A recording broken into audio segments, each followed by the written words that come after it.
You're watching Good Day Austin on Fox 7. All right, so happy to have Holland Taylor still with us as we welcome in another regular happy guest, Diane Gottsman, etiquette expert, to once again teach us a few things about etiquette today. What, Easter feast? Well, etiquette? Easter's coming up. Are you all ready for Easter dinner?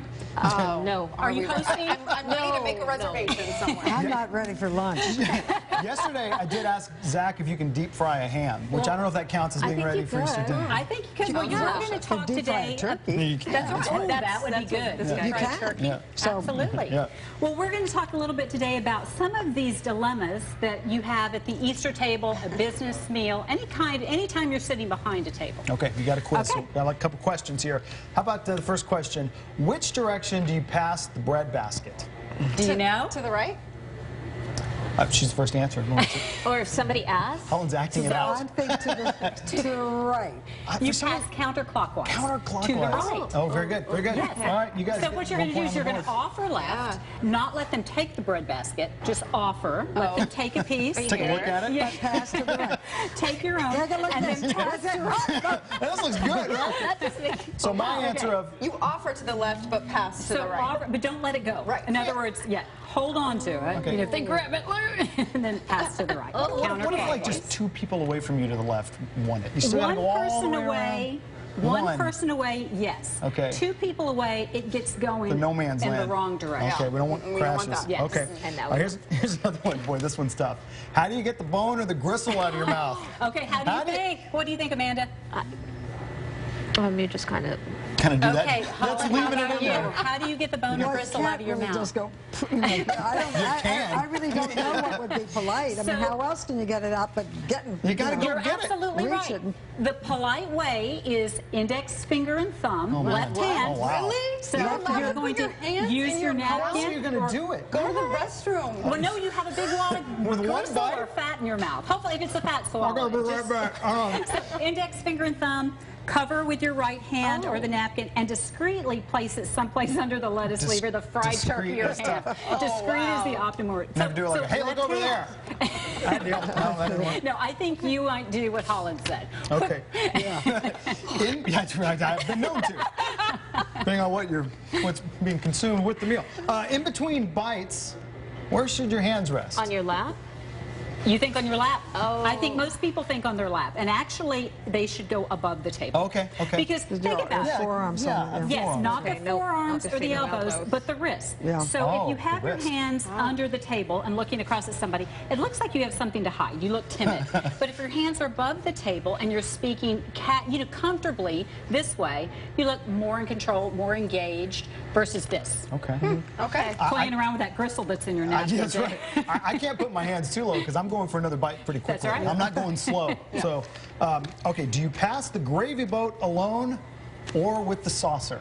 So if you're here, reach for that, Okay, Dave. man, now I'm scared. So that is With the the saucer. best way to do it because Who you wants pass some it to gravy? the right. I'd love some Oh, gravy, Lauren likes please. gravy. There we go. That's I did.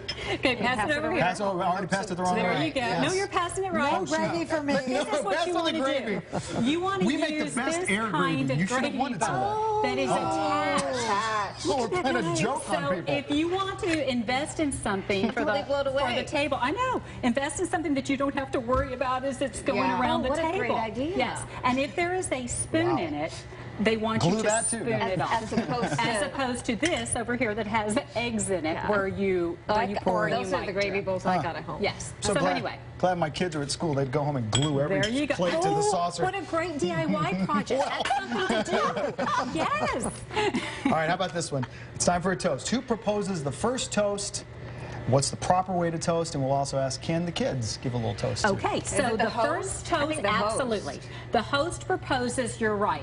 Proposes the first toast, it's the welcome toast. You stand up, speak up, and sit down. It should take 8-10 seconds. That is not the time to propose a roast to somebody, you know, in other words, roast them. And this is the time to stand up. About Lauren welcome here. everyone to the Easter table and then sit down and be seated. And by the way, you don't clink glasses to a toast. So you raise your glass towards the center, but it's not necessary to clink. Man, that is good to know, because I've been sort of like, everyone's hitting everything. So when do you clink? So you don't ever clink.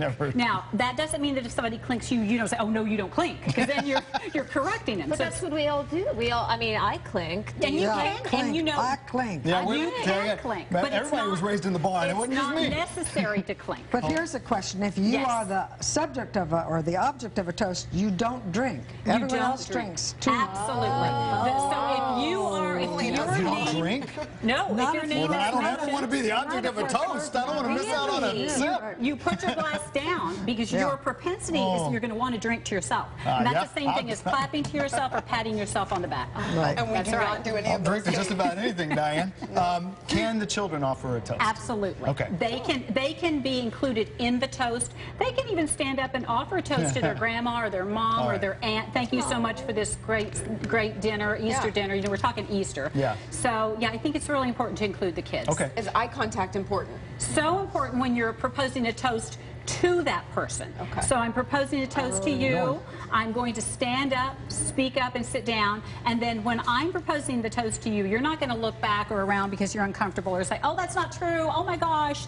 So you want to accept the toast graciously and say thank you. When you're Accept the toasting me, I'm going to be It's staring a you back. I compliment. can't drink on this one because you're toasting me. All right, one last question. Okay, the meal was great. Can I ask for a doggy bag? Can I get something to go? Like, how about We've had this question so many times. I noticed there's a little ham left over there. Only Grandma? if it's your mom. Okay. You know, you are not going to ask your host if you can take the leftovers home. They want the leftovers for tomorrow. But I Okay, she's bargaining here. like, Okay, well, on. negotiation. What's your negotiation? I don't want to make dinner for tomorrow. What about that one bottle of wine we didn't open and that Are you whole thing of bringing your own rolls? Rubbermaid to the party? Oh yeah, I'm going wrong, right? I'm bringing my own food. Yeah.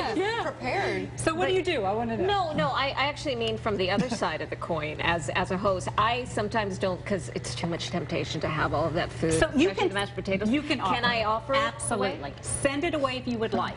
But some hosts want to save it for the next day. Yeah, When their leftovers are the second best. group of guests come in, the family members that couldn't make it that day, or they want ham leftovers, yeah. or turkey. Breakfast. Yeah. Well, and it's like sharing anything else. If there's not enough maybe to give to everybly, it's hard to give too much Right. to anybody. I don't know. It depends how big your family is. That's right. That's right. My favorite definition of eternity is a ham and 2 people. I love it. That's good. That's delicious. I love it. Delicious. On that note, Diane, thank you so much. We appreciate it. you. We will now have a nice, classy Easter feast, and we're going to be right back in just a minute. Cheers.